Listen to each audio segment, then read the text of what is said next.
it's been so long, no? So long, so long. I can't, how many decades? I can't even count. So I know it's one of those things that if not for this interview, I don't know how we would reconnect, but I'm glad we're still in touch on Facebook. I'm glad Right. that at least you decided to say yes to my invitation. I'm Of so happy. course, Kay, anytime, anytime. Thank I you. love what you're doing, so I'm Thank all here. Wonderful. I really appreciate the support. Thank you so much for that. Catherine feels like, she has a very basic story to tell. But as we all Never know. discover in these interviews, every story has a gem in it that we want to discover, right? And We'll see. we'll see, before we ask Catherine, questions about her journey, I would like to give her time to introduce herself. Please, Catherine, go ahead. Well, first of all, Kay, I want to thank you for inviting me. This is really a pleasure and very flattering Thank and an honor to be invited as one of your guests. you. I feel like you're doing something really meaningful here and very helpful. You're reaching out to a lot of people, young people, and inspiring them. So I'm glad to be part of that, and I hope I could help somehow. Anyway, my name is Katherine Feril. As Kay had mentioned, I when we were back in high school, I go by Katherine Angeles. That's my maiden name. Now I'm Katherine Feril, and also known as Karen, like I said, because that's how my colleagues and my job know me now. I'm 47 years old. I am a mom of an 8-year-old son, and I live here now in California, Sunnyvale, California. That's about maybe a mile away from San Jose. And I am a registered nurse. I work at Stanford Medical Center here at Palo Alto, California. And I've been with Stanford for 17 years now. Yeah, I started with them 2003. Wow. That's a Yeah, long time, no? That's a really long time. So yes. Catherine, when we talk to nurses, usually, doctors even, it's typical that they come from a family of medical professionals. Is that the kind of background that you have? So, not in my immediate family, like my parents, neither of them are in the health profession. But I have my paternal aunt was a nurse, and my in on my mother's side, I have like grandmothers and grandfathers, great I would say Right. great grandmothers and great grandfathers who were doctors. So I can't say that in my immediate family there's a health professional, other than also my older sister became Oh, a nurse as well. We we're actually both Polinians, right? All of my siblings, my two sisters, were all Polinians, and my older sister graduated ahead of me. She's about a batch ahead of me, mhm. and she went to college. Her course was nursing, and I feel like I don't know how she came up with that choice. Maybe my aunt's influence on my father's side. Then when I graduated, I really wanted to go into medicine, Right. maybe also from my grandparents' influence. But then what held me back though was my health. At that Mm. time, I really had bad asthma that would constantly end me up in the hospital or an emergency room and all that. So the rigors of medical training and education um, kind of was a hindrance for me into going into it because of my asthma. So I said, what's the next best thing to that? And I feel like nursing was also closely related, and it in its own profession, it's also a way of helping people, right? So, and on the economic side, Yeah. since my older sister was a nurse or is a nurse, then I could borrow her stuff, right? Right. Right, she could pass it on to me, like her books and Exactly. her yeah, her all her tools. So it helped out that way It because worked. we actually graduated from the same college, UP. Yeah. So it worked out. It worked out. Amazing. Amazing. I love it. You know what? I didn't realize that you had a sister who was also a nurse. That's Yeah, fun because at least yeah. there's that kind of conversation where it's very technical and very all about work, and it's your sister. So is your sister there with you in the States? No, she's in Canada. Oh, she's She in. works there as a nurse too in Canada. So funny thing here, Kay, how our lives sort of imitated each other. So she became a nurse, right? But she didn't practice nursing right away. She taught at St. Paul Oh, biology. Yeah, or Yeah, I think it was biology. Well, okay. yeah. Anyway, Something. yeah, for a long time. I think she did that for 10 years. Wow. Whereas I, I well, you know what? I also taught in St. Paul, but it was a temporary kind of job Right. because I was waiting for my license in nursing to come out. So while I was waiting, um, funny thing, Sister Magdalene, Yes, yes. right? She The reached out to my sister because they were needing a substitute science teacher because Oh, I think the science teacher at that time had an emergency, okay. medical emergency, so had to be on leave for like the whole first quarter, something Yeah. like that. So then my sister said, "Oh, my sister Katherine, she can do it," And I was like at home, being a bum because, Yeah. I'm waiting for my Yeah. license, so I'm enjoying myself.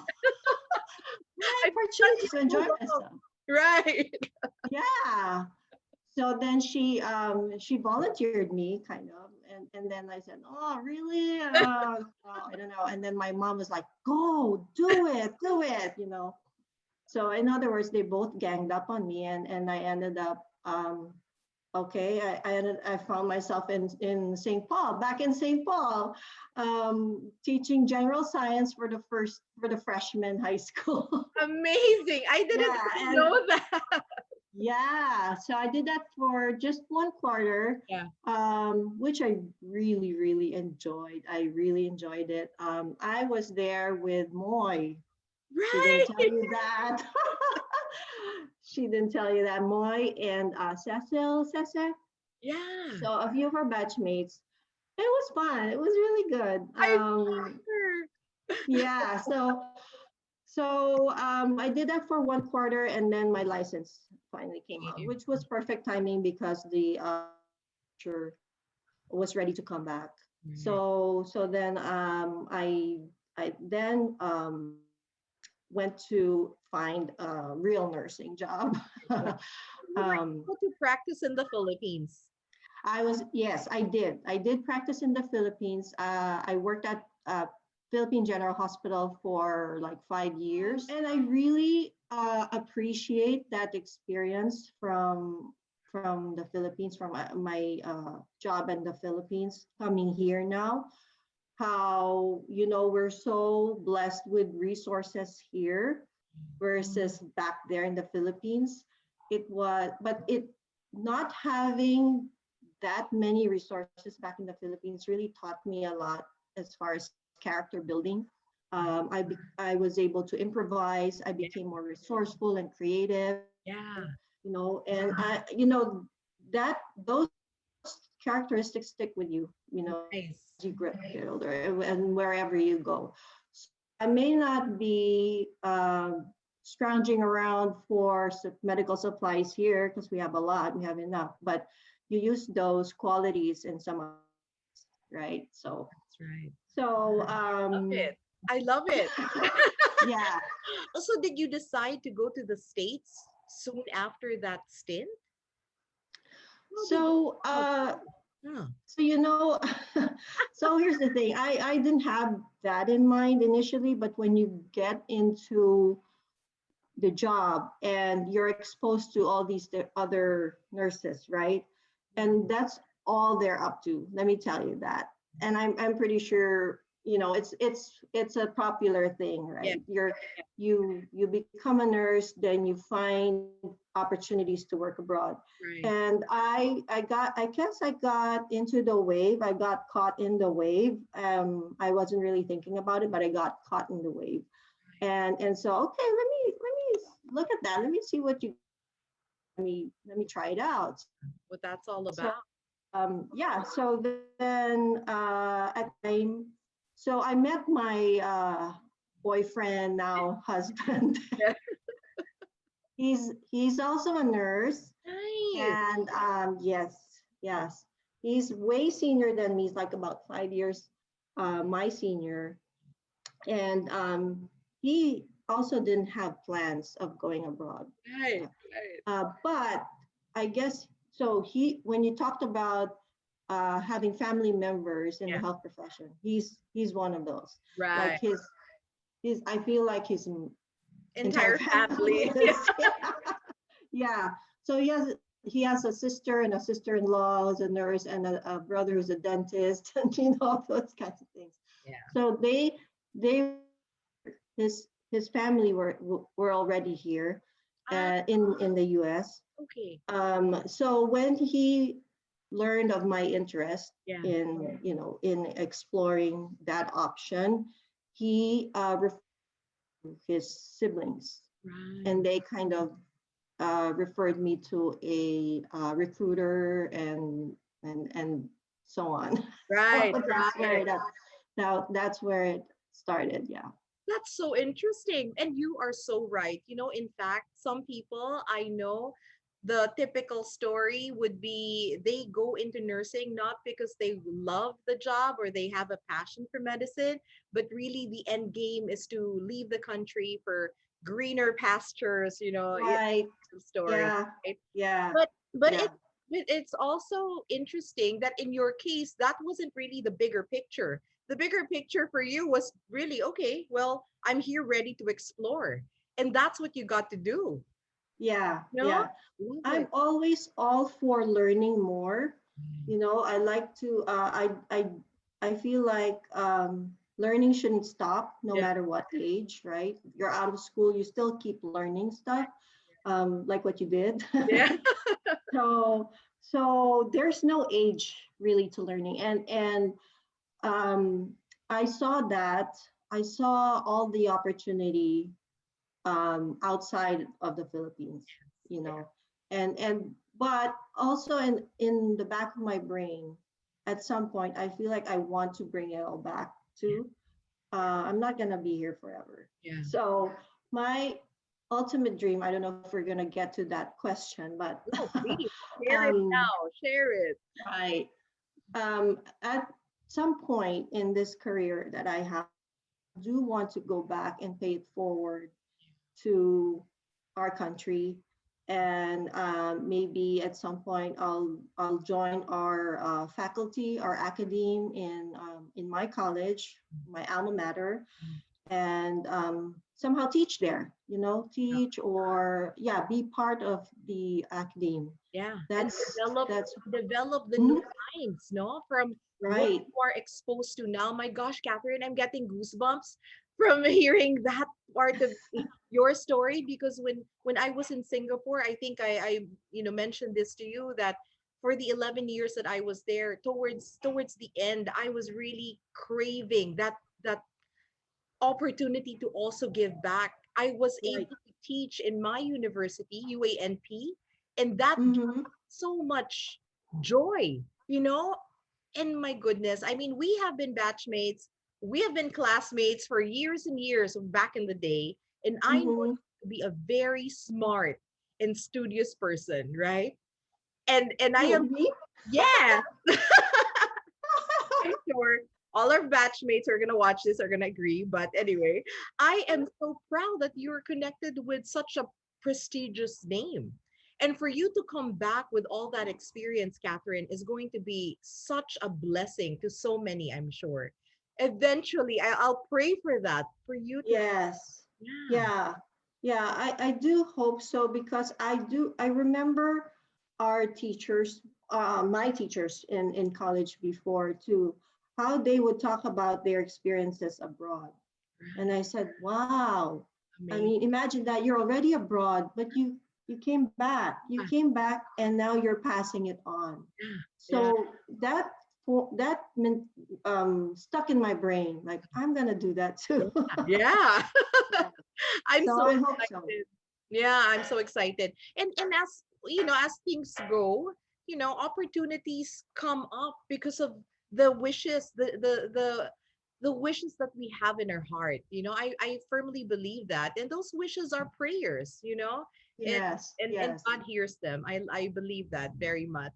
So before we go into the future, let Okay. us let us come back a little bit into this Okay. current situation, right? So far, what I've heard from your journey is that it's pretty fluid. You know, there was a medical issue that you had to kind of navigate, and that's why you got into nursing. But could you share with us also, Catherine, some of the other challenges that you had along the way, and Mhm. how you were able to go through them and deal with them better? Yeah. So I think when I look back, I feel like the toughest challenge that I've had in this profession or in this career that I've had is probably leaving my family. That was the toughest one. I feel like because I've never been away from them. Even when I was in college, I didn't have to stay in a dormitory. There was really no time Yeah. that I was away from them. Wow. And even after college and I was already working, you know how we still live with our parents, Yeah. right? It's so different here in America. Like at 18, they're already on their own, they're independent. But Yeah. we still stay with our parents kind of, although we share in the expenses at home. Yeah. But you don't really like venture out and live on your own and be independent. So it was the hardest thing for me when I had to leave the Philippines for the first time and leave my home for the first Yeah. time. I Amazing. was like, I was bawling for a month or 2 months Oh my God. and racking up the long distance Yeah. call fees, because I was constantly calling Yeah. and at that time I don't know if there was an email already. I feel like I'm sure there was already, but I was still writing letters. I was writing letters, sending postcards Yeah. constantly. Yeah. I So love that. I love how close knit you are as a family. amazingly though, so I got over that. I got over Yeah, the of course. homesickness and all, and now it's like feels normal to me to Yeah. be here. Yeah. But I still regularly go home. I feel fly home and visit them, except now it's been a while.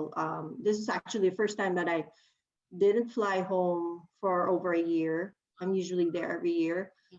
Uh, um, but the interesting thing about this is that this all this pandemic, it's brought me and my siblings closer. So my parents are both gone now. They passed quite young because of illnesses, and that's another challenge. Okay, being away, Oh, and I had to go through my parents being sick at home, and I'm not there. I wasn't there. I wasn't there the entire time, and I had to fly home also when they were getting really ill, and I had to be there, and I wasn't tough. really around when my dad passed. I couldn't get there in time. So yeah, those are the real challenges to me working abroad. Yeah. Um, Now, going back to my earlier point, it brought me closer to my siblings because we didn't used to, before this pandemic, we didn't used to like be um, talking to each other regularly or calling each other. Like, yeah, we chat, but now because of the pandemic, we're having this weekly rosary Nice. via Messenger or Zoom or Messenger. Wow. And we're praying for, all these intentions that we have. And at the same time, we catch up. Wow. So I always look forward to that now. Every Saturday we do it, similarly to what we're doing right now. And yeah, if there's anything that good that came out of this pandemic, I feel like it's that making our connection stronger, even if we're apart or we're away from each other, and we're able to pray, Yeah. the rosary together, and the family that prays together stays together, right? Yep. So, Firm believer. so yes, there you go. I'm sure you're one of those who really practice that and believe that. Um, and then another maybe challenges as far as my in my nursing job, um, it was also an adjustment culture wise, I didn't really end up here in California at the beginning. I was in Chicago, Oh, and I was exposed to that kind of part of society, yeah.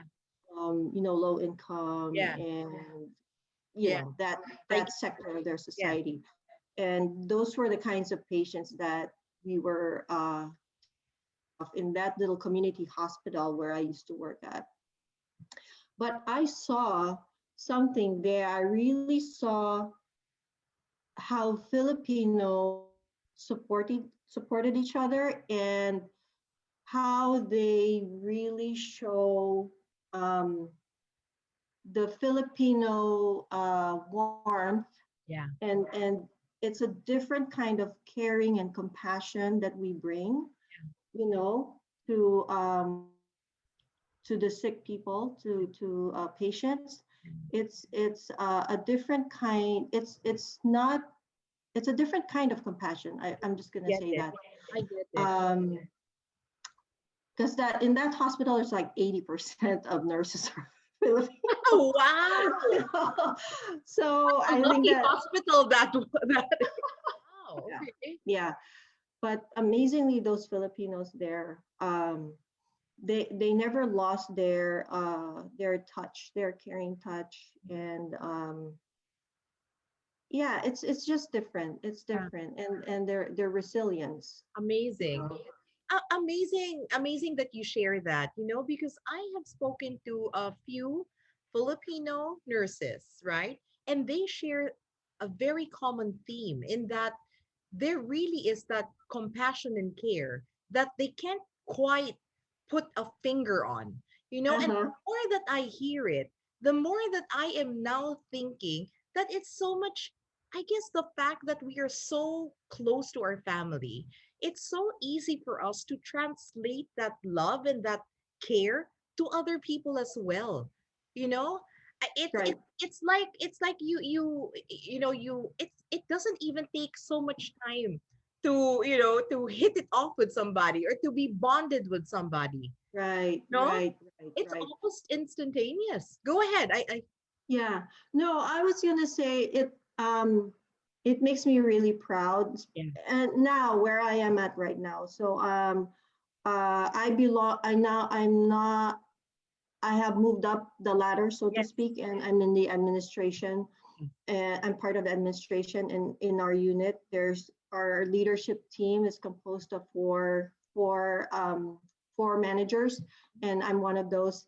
And let me just say this: we're all Filipinos. How Wow. about Congratulations.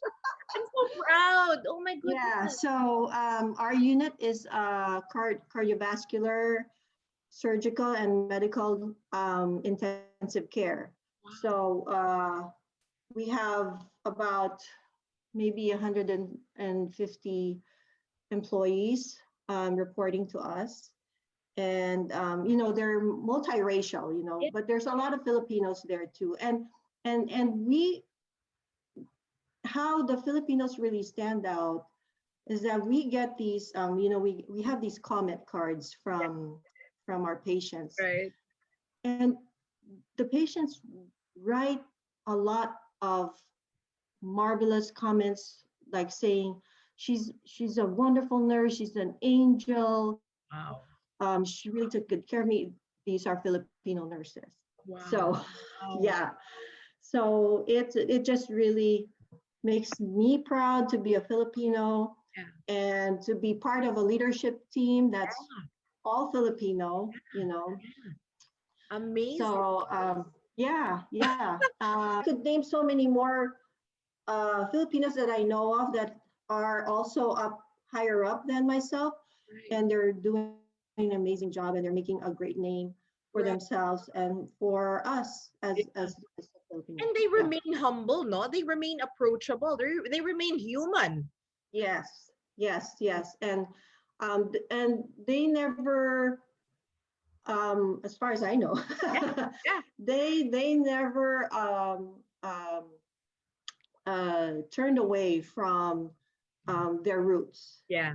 which Yeah. is, being a Filipino. Yeah. Amazing. I love it. I love it. I was just going to ask now, Catherine, how did you get from Chicago to California? Oh, okay. So Chicago was my entry point. Right. My recruiter got me a 3-year contract with Ah, that hospital that I mentioned earlier in Chicago.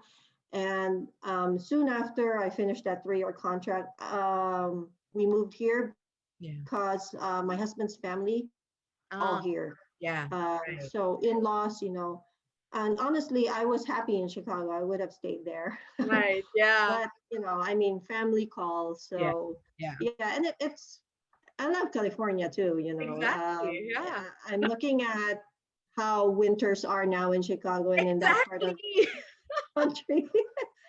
So okay, it was a good move. It was Yeah. a good Yeah. move. Yeah. Definitely good.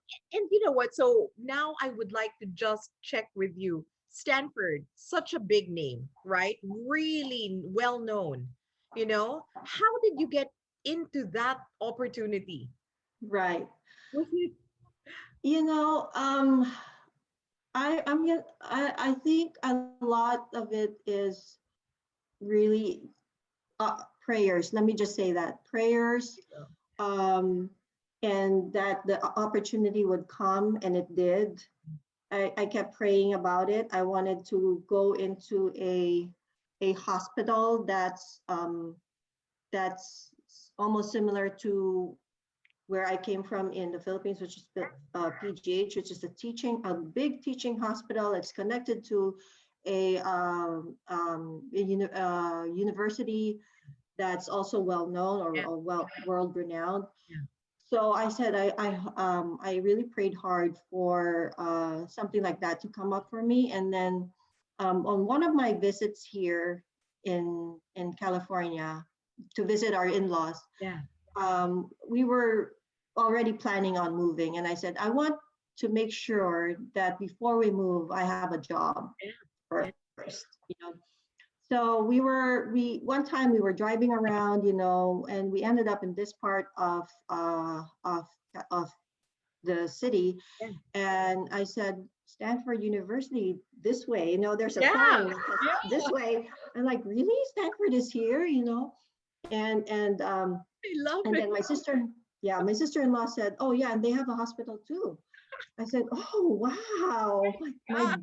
there you go, my answer. So and it was a time when there was real shortage of nurses. And um and a good thing though, and here's another thing that I really want to credit my Philippine experience for, is that uh, they were looking for ICU Yeah. experienced nurses, and I did have a good amount of many years in the ICU and PGH. Mm. So I put that all in my resume, of course, and um, then they called me for an interview. First, it was a phone interview, and then they had me fly over to for an in-person interview. And thankfully, I passed. Amazing. So yeah, and that's how I The landed rest there. is And history. The I rest is love it. history. I've been there since 2003. Amazing. Like I said, I just hit my 15-year milestone anniversary in 2018. Yeah. So now it's, actually I'm on 17 years now there. Yeah, like I Wow. said. Yeah. Wow, amazing. You know what, nakakatuwa because a part of your when you were sharing that story, I was thinking in my head, when God gives us a sign, sometimes it's as clear as day. It's as clear as an Right. arrow that says here. This way. Yeah, So when you ask for a sign, it's really a you sign. know. Like, there you go. Yeah. I love So, that so much. yeah. Yeah. Mhm. Okay, so now, 17 years and all this experience, right? If you have a chance, Catherine, to talk to your younger self Mhm. and tell her, bits and pieces of advice, perhaps, what would Mhm. this be? So I would tell myself, know what you want and keep your eye on it. Keep your eye on the target. Don't let anyone dissuade you or tell you no, you're not fit, or no, you can't do it, or you don't have what it takes, something like that.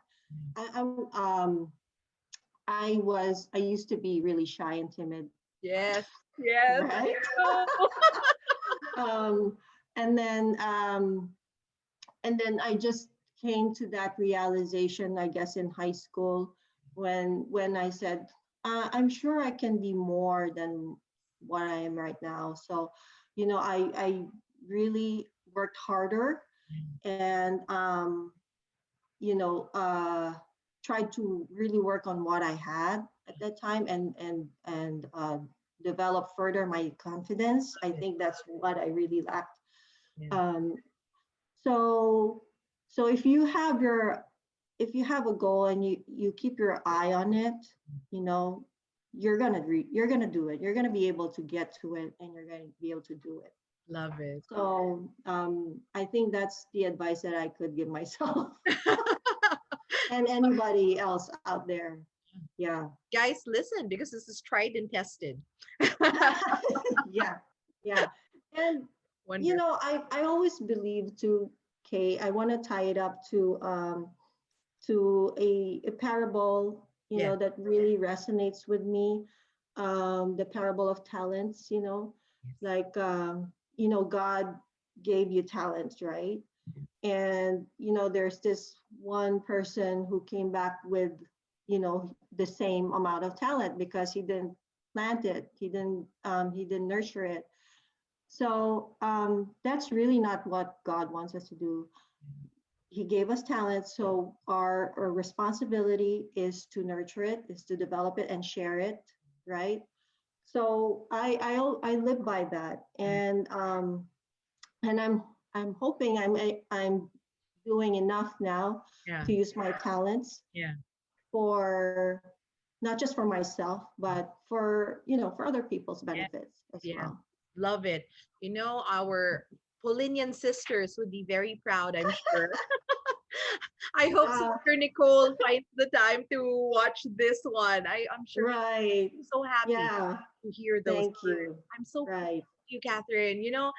Looking back to our younger high school days, who would have known, no? I mean, about all these journeys that we are now taking. Each one of us, I've spoken to Moy, to Yats, all our other batchmates, right? Ivy in Sweden, and now you, and really all the stories that I am picking up from each one of you is very inspiring. I'm so really thankful that we found the time to do this.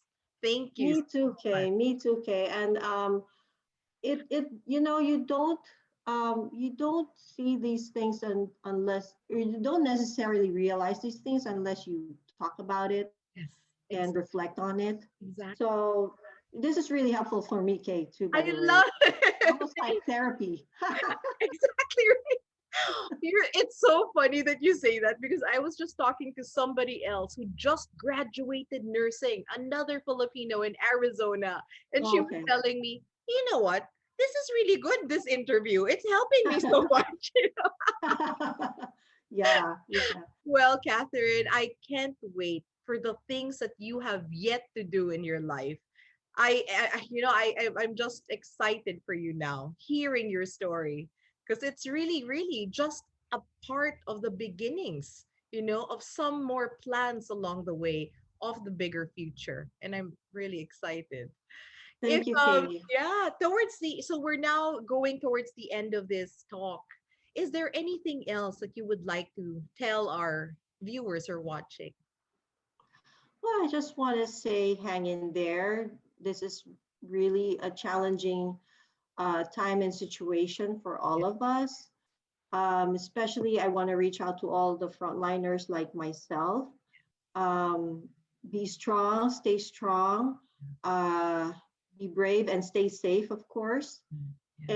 And, there's a light at the end of the tunnel. We'll all get through this. And I'm sure soon enough we'll get on the other side Yeah. of things. And I'm really hopeful that this is a brighter, better 2021 for everyone. Amen. And but at the same time, looking back at 2020 and being grateful for the lessons that we learned in 2020, right? And the bonds that we formed. Exactly. So The yeah. irony of it, no? The irony of being locked down and still former, even stronger bonds through that. I love it. Absolutely. Love it. Yeah. Thank you. Thank you again, Catherine. You take Thank you care, so much, okay? Kay. This is a wonderful experience for me. I've never done this. It Wow. feels good. Yeah. I only Congratulations. watch people do it. Because now you've done a little check mark on something new, no? There you go. Yeah. My bucket list. There you go.